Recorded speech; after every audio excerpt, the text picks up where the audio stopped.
এই টিভিটা নন স্মার্ট ছিল, ডিসপ্লেতে সমস্যা ছিল। ডিসপ্লের সমস্যাটা উপরে দেখা যাচ্ছে, এরকম সমস্যা ছিল। এটা ডিসপ্লে ঠিক করছি, এবং কি নন স্মার্ট ছিল, স্মার্ট করা হয়েছে।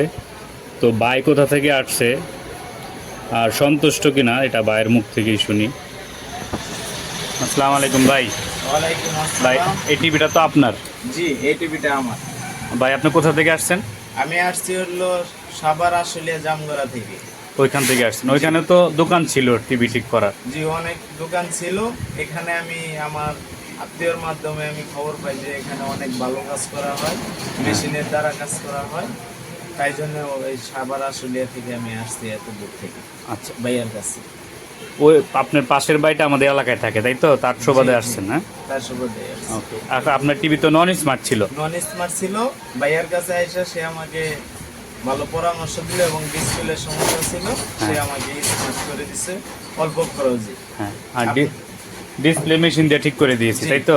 ডিসপ্লেটা মেশিন দিয়ে ঠিক করে দিয়েছে। সেটা তো সব আপনার সামনেই করে দিয়েছি। আমার সামনেই কাজ করে দেবে। আপনারা যাদের এইরকম সমস্যা আছে তারা ভাইয়ের কাছে আসবেন, তার ফেসবুক পেজ আছে, তার সাথে শেয়ার করবেন।